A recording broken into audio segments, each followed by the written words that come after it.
हाँ, तो बच्चों जैसे कि मैंने आपको प्रीवियस वीडियो में बताया था कि वो मैंने कॉमन बनाई थी और कोई क्लास मैंने मेंशन नहीं की थी, लेकिन वो मेरी तीनों क्लास के लिए था। तो इसलिए अब मैं आपको आपकी इस क्लास के लिए मैं बता रही हूँ कि क्लास 7th के स्टूडेंट्स आप मेरी बात को जो मैं बोल रही हूँ उसको सुनिए। एक्चुअली हमने जो अभी आपको क्या कहते हैं प्रैक्टिस शीट शेयर किया था वो आपको 5th क्लास का है, ना कि वो 7th क्लास का। तो आप एक तो इस बात के लिए बिल्कुल भी मत समझना कि आपको इस टाइप का पेपर आएगा, लेकिन वो आपको फॉर्मेट मैंने आपको शेयर किया है कि इस टाइप का आएगा, लेकिन क्वेश्चंस जो आएंगे वो आप ही के सिलेबस के आएंगे, आप ही के लेसन्स के आएंगे, आप ही के स्टैंडर्ड के आएंगे। ठीक है बच्चों। और सेकंड थिंग कि हम जो भी हम करेंगे, जैसे कि मैं सिलेबस आपको बताती हूँ कि हमारे 3 लेसन्स हमारे वितान से आएंगे, 2-3 ही हमारे ग्रामर से आएंगे, संधि का भी क्योंकि मैंने आपको करा दिया है। साथ में मैंने आपको पर्यायवाची भी कराए हैं तो पर्यायवाची भी आएंगे, और आपको उपसर्ग भी कराए हैं तो उपसर्ग भी आएंगे। ठीक है। और दूसरी बात कि जो आपके लेसन्स की ग्रामर है, चाहे वो लिंग है, जो आपकी टेक्सुअल एक्सरसाइज की ग्रामर है, चाहे वो लिंग है, चाहे वो बहुवचन है, चाहे वो आपके क्वेश्चन आंसर शॉर्ट, आपको जो भी है लॉन्ग क्वेश्चन, जो भी कुछ एक्सरसाइज है वो भी सब आएगी, लेकिन वो सब MCQ में कन्वर्ट होकर आएगी। तो इसलिए आपके पास ऑप्शन रहेगा। ऑप्शन में तभी आपको बेनिफिट होगा जब आपने लेसन प्रॉपरली पढ़ा है, आपने एक्सरसाइज को समझ के किया है। तो इसलिए please everyone student listen to me properly कि आपको जो भी करना है सब वो लेसन में से ही करना है। तो इसलिए आपको लेसन की डीप स्टडी आप लोग स्टार्ट कर दीजिए, और लेसन को 1 टाइम 2 टाइम 3 टाइम जितने बार भी आप रिवाइज कर सकते हो उतनी बार आप रिवाइज कीजिए। ठीक है। 5 अगस्त से आपके एग्ज़ाम्स स्टार्ट हो रहे हैं। ठीक है। और नेक्स्ट है बच्चों, अब मैं आपको एक चीज़ और शेयर करती हूँ कि जैसे कि आपकी सब्जेक्ट एनरिचमेंट एक्टिविटीज़ होनी है। जैसे कि आप प्रीवियस क्लास में भी वो एक्टिविटीज़ हम लोग अपने स्कूल में करते हैं, लेकिन ड्यू टू कोरोना की वजह से हम लोग स्कूल नहीं जा पा रहे, ना आप जा पा रहे हो और नहीं हम लोग जा पा रहे हैं। तो उसकी वजह से हम वो एक्टिविटीज़ वहाँ पे नहीं कर पाएंगे, वो एक्टिविटीज़ हम लोग घर पर ही करेंगे। तो वो एक्टिविटीज़ क्या है बच्चों, वो एक्टिविटीज़ मैं आज आपको बताती हूँ। वो एक्टिविटीज़ आपको करनी है, और करने के बाद आपको एक बात और बताती हूँ, उस एक्टिविटीज़ के 10 मार्क्स हैं। तो इसलिए स्टूडेंट्स उस एक्टिविटीज़ को एवरी स्टूडेंट्स अटेंड करें, उसके 10 मार्क्स मिलेंगे, और 10 मार्क्स मिलने पर वो आपके रिपोर्ट कार्ड में ऐड होंगे। जब आपका रिज़ल्ट बनेगा, जब आपकी इस सब्जेक्ट का टोटल होएगा तो उसमें भी ये 10 मार्क्स आपके ऐड होंगे।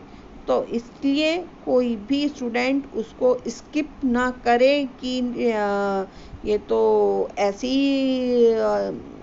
है सब्जेक्ट एनरिचमेंट एक्टिविटी, इसको हम नहीं करते, मैम को क्या पता चलेगा। लेकिन नहीं, हमारे पास सबके डाटा आएंगे, अगर एक बच्चे का मिस हो जाता है तो वो उसके रिजल्ट पर इफ़ेक्ट डालेगा। तो इसलिए प्लीज़ प्लीज़ प्लीज़ स्टूडेंट्स आप सब लोग एक्टिविटीज़ अटेंड करना। ओके। और करने के साथ साथ उसको प्रॉपरली समझ के अच्छे से करना। ठीक है। तो एक्टिविटी मैं आपको बताती हूँ। एक्टिविटी क्या है, जैसे कि हमने अपना लेसन करा था एक सिंड्रेला एसीबी। ठीक है बच्चों। तो एक सिंड्रेला एसीबी, तो उस एक्टिविटीज़ से रिलेटेड ही मैं आपको बता रही हूँ, मतलब लेसन हमने किया था तो उसी से रिलेटेड मैं आपको एक एक्टिविटी बता रही हूँ। तो जैसे कि आपका उसमें लेसन में था कि जो सिंड्रेला थी बहुत ही दृढ़ निश्चय वाली थी, आत्मविश्वासी थी और कड़ी मेहनत थी। ठीक है। ऐसी वो आत्मविश्वासी थी कि उसने अपने ही अंदर इतना सब कुछ सहन करते हुए इतनी छोटी उम्र में भी उसने अपने जीवन में इतना बड़ा कार्य कर लिया कि वो एक लेखिका बन गई थी। तो इसी पे आधारित मैं आपको एक एक्टिविटी दे रही हूँ कि आपको जमशेद टाटा, आपको पता ही होगा कि जो टाटा ग्रुप्स हैं उनके जो ओनर हैं वो जमशेद टाटा हैं। ठीक है। अभी रतन टाटा हैं, लेकिन रतन टाटा के फादर जो थे वो जमशेद टाटा थे। तो जमशेद टाटा। नंबर 2 धीरूभाई अंबानी। धीरूभाई अंबानी कौन है? धीरूभाई अंबानी जो अनिल और मुकेश अंबानी हैं, उनके पिता का नाम धीरूभाई अंबानी है, जो रिलायंस ग्रुप से हैं, रिलायंस ग्रुप जिनका है, ठीक है, उनसे। नंबर 3 बिल गेट्स से, ठीक है। और नंबर 4 अजीज प्रेम से, ठीक है। इन आपको बिल गेट्स के बारे में भी पता है, आपको धीरूभाई अंबानी के बारे में भी पता है, और आपको जमशेदजी टाटा के बारे में भी पता है, और साथ में अजीज प्रेम। आई थिंक ये नहीं आपको मालूम होगा कि अजीज प्रेम कौन थे। तो मैं आपको इनके बारे में थोड़ा छोटा सा मैं बताती हूँ, लेकिन मैं ज़्यादा आपको कुछ नहीं बताऊँगी, क्योंकि ये आपका खुद का वर्क है, ये आपको खुद करना है, ठीक है बच्चों। हाँ, तो बच्चों मैं आपको अजीम प्रेम के बारे में बता रही थी कि अजीम प्रेम कौन थे। मैं सबके बारे में थोड़ा शॉर्ट में बताती हूँ, बाकी आपको खुद ही करना है किसी भी एक के बारे में। तो जमशेदजी टाटा मैंने आपको बता ही दिया है, धीरूभाई अंबानी बताया, और आपको एक अजीम प्रेम बताया। अजीम प्रेम में जो हमारा विप्रो ग्रुप है उसके वो ओनर हैं। उनके पिता जो थे अजीम प्रेम जी के, वो तेल, जो खाने का तेल और साबुन की कंपनी थी, उन्होंने उसको इतना बढ़ाया कि आज उनका अपना भारत में सबसे अमीरों में उनका नाम आता है, सब अमीरों में। उनको जो अजीज प्रेम जी हैं, उन्हें भारत का बिल गेट्स भी कहा जाता है, ठीक है बच्चों। और एक चीज़ हो रही कि जो अजीम प्रेम जी है वो बहुत बड़े दानवीर है, तो वे अपनी जो उनकी इनकम है उसका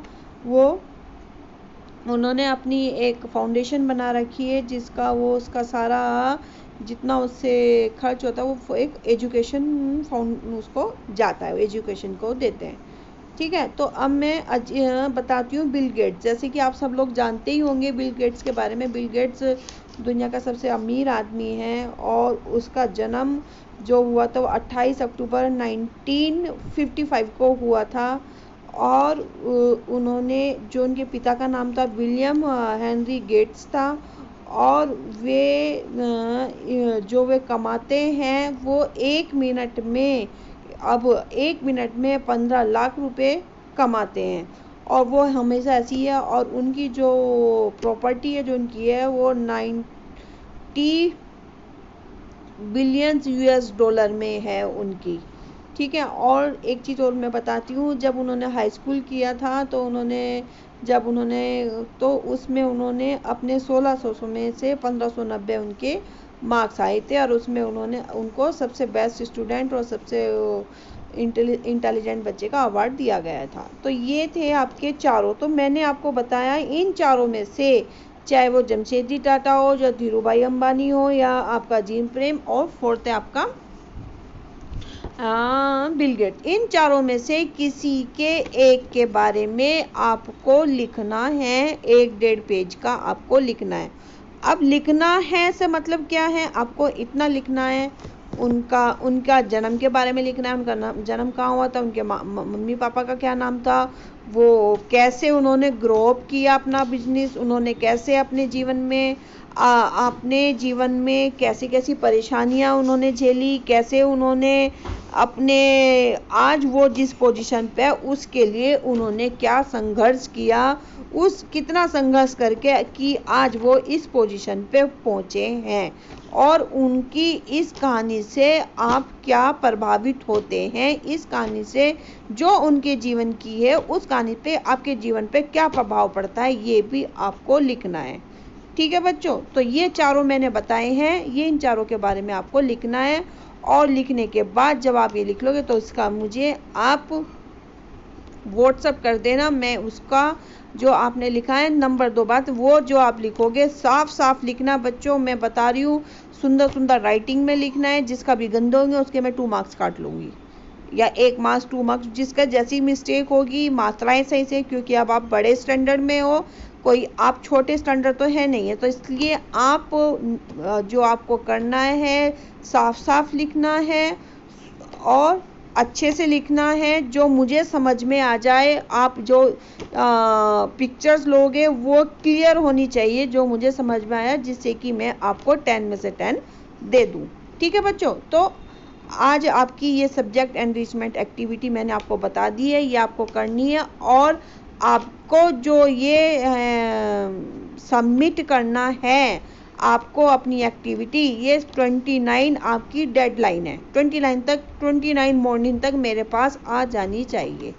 ठीक है, तो आपको 28 तक कंप्लीट करके 29 मॉर्निंग 29 आफ्टरनून तक आप मुझे भेज देना। ठीक है, जिसका 29 तक नहीं आता है उसके बाद मैं वो उसकी एक्टिविटी एक्सेप्ट नहीं करूँगी। ओके, तो एक बार मैं वैसे डेली आपको रिमाइंड कराऊंगी कि अपनी एक्टिविटीज़ भेज दीजिए। ठीक है, जिससे कि मैं आपको 10 में से 10 मार्क्स दे दूँ। 10 मार्क्स वेरी इंपॉर्टेंट। ठीक है, तो आप वो कैश कर लीजिए अच्छे से। इनके बारे में किसी एक के बारे में लिखना है, चारों के बारे में नहीं लिखना है। ओके, 1-1.5 पेज का आपको लिखना है। ओके, तो ठीक है बच्चों, हम फिर नेक्स्ट क्लास में मैं आपसे फिर मिलूंगी। Okay bye, take care, stay home, stay safe.